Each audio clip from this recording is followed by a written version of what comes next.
All right, hi guys. So this week we are talking a little bit more about some shapes. And of course, we've talked about shapes before, and you should know shapes like circle, square, triangle. But today we're introducing some new shapes, okay? So there are two types of shapes, and I have this poster that I made to help us talk about it. There are two different types of shapes. One type of shape is geometric, and the other is called freeform or organic shapes. And these shapes are really different from each other for a couple of reasons. So first of all, geometric shapes have rules to them.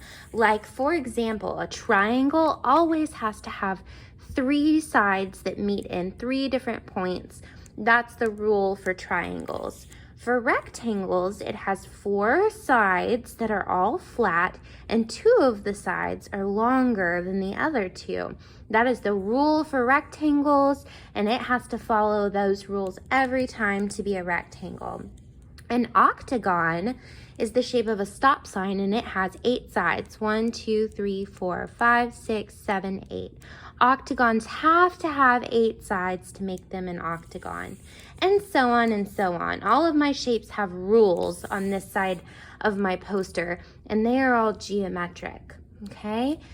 Now, when I come over to the freeform or organic side, I like to say that these shapes have no rules at all and can be whatever you want them to be. So there's some rules over here for these geometric shapes. There are no rules for my organic shapes, and they can be whatever I want them to be. You can see I have a really wide variety of things over here.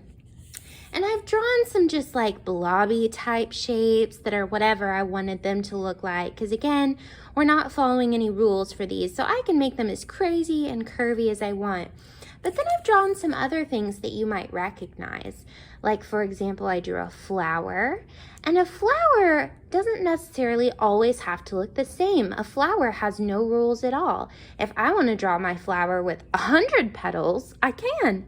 If I want to draw it with 5, like I've done here, I can. They're all different types of flowers.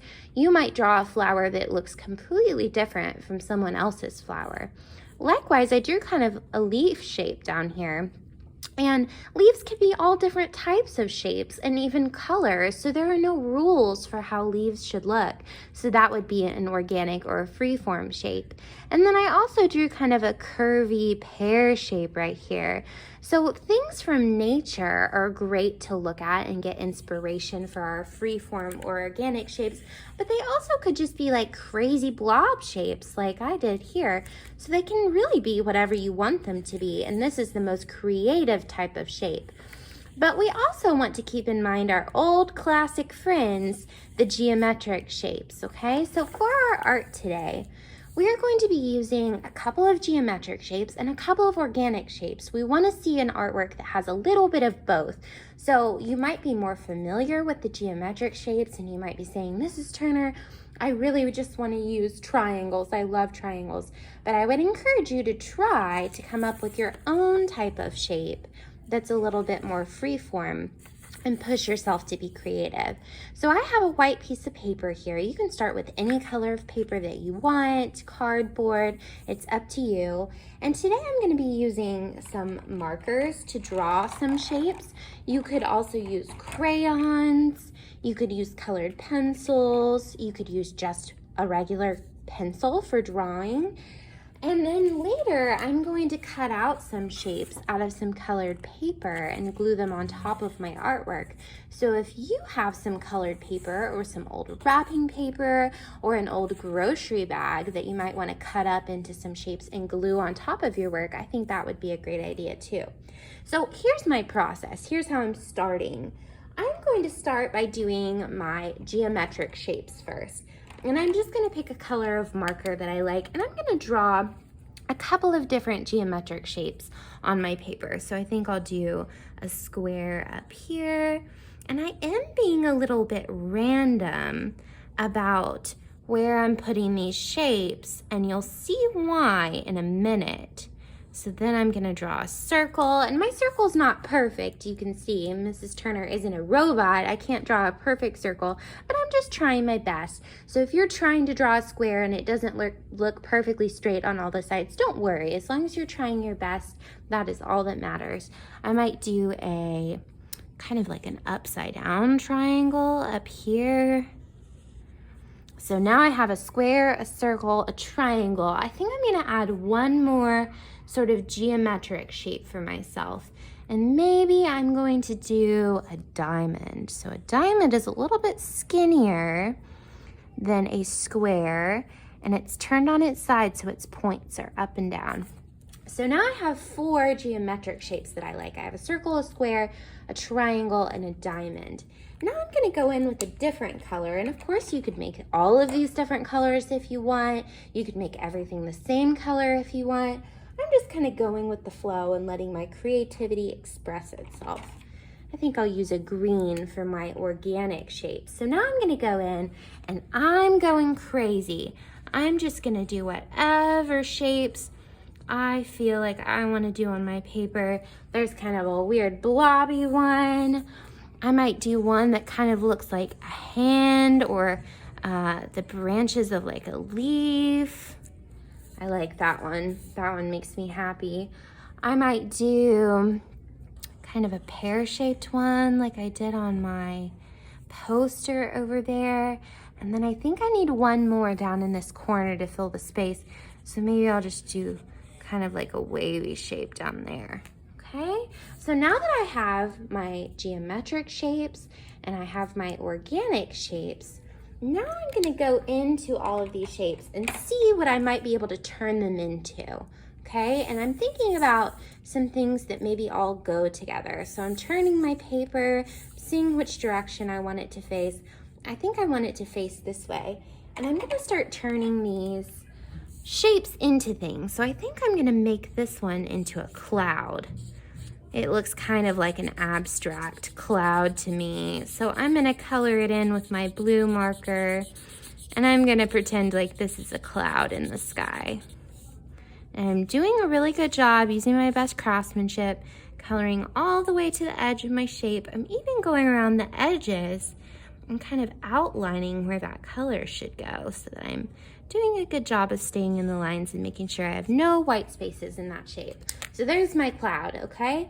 What do I want this to be? I think I might turn this into a kite. So I'm gonna take a nice bright orange color.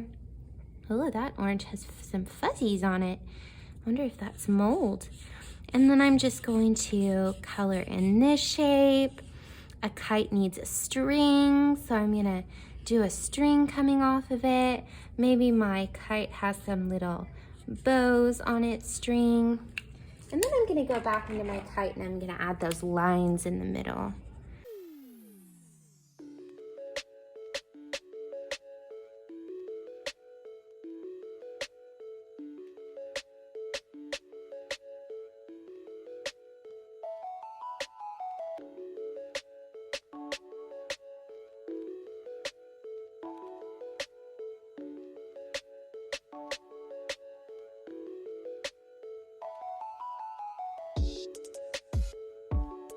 All right, so now that I'm done turning all of my shapes into a bunch of different creative things, now I'm ready to sort of cut out some shapes and glue them all around. So I developed kind of a story for myself with this artwork.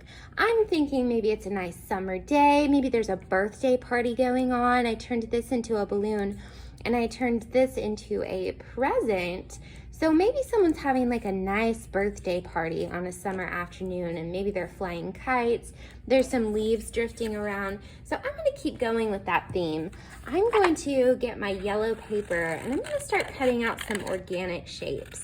I'm gonna do some leaf shapes because I've got lots of leaves going on. I decided that maybe this wasn't a cloud, maybe it was the edge of a swimming pool. So maybe I'll do a little shape like a pool floaty, floating in the middle of that. So I have some leaves right here that I'm cut out. And if you are using scissors and glue, please remember that we are always cutting away from our fingers. So when I'm gonna cut my floaty shape, I'm holding my hand way away from my scissors, and I'm cutting away from my body and not towards myself so that we don't get hurt. And I wanted to show you guys a little trick that I showed my classes last week for cutting out a great circle or an oval shape. So I like to fold my paper in half, and then you're gonna hold it on the part where it's folded, and you're gonna do your best. Again, it doesn't have to be perfect. You're gonna do your best to cut out like a half circle shape. And if it turns out a little wonky, you might just go along the edge and trim it down again. But again, it doesn't have to be perfect. And I think I'm even going to cut out the middle of this so it makes kind of a ring shape. And you'll see why in a minute. And then once you unfold your shape, you're left with a perfect circle, or a sort of perfect circle. We've done our best kind of circle. And you can cut out the holes inside things by folding it and doing it that way as well. So I might choose to glue that up here, and I even like that it's hanging off my paper a little bit. I think that adds some interest to my work of art. So I might glue it up here in this little pool that I've made for myself, kind of like a pool floaty. And I may even go around the edge and add some like polka dots to it, so it looks like a pool floaty to me. And then those leaf shapes that I cut out, I may draw some leaf lines on those as well. So I'm gonna go through, maybe it's starting to turn into fall. It's like the last day of summer, and our leaves are starting to change color a little bit. So I'm just going through and I'm drawing some lines on those organic leaf shapes. And I'm gonna glue those kind of around, like it's swirling all around. So once you have done a good amount of geometric shapes, you've done a good amount of organic shapes, and you've really filled up your whole paper, maybe you've even created like a little story for yourself about your work of art like I did, about my summer birthday party. We would love to see whatever you've come up with. Please be sure that you're using your best craftsmanship, that you're filling up your whole paper. To finish this off, I would even want to add in a background color for myself so I don't have so much white space on my paper. That's not very beautiful. So once I've done a really good job filling up my paper, using all the different kinds of shapes, being creative with some organic or freeform shapes, then I'm gonna snap a great picture, and we would love to see what you guys create this week. I hope you guys have a great rest of the week, and I'll talk to you next week. Bye.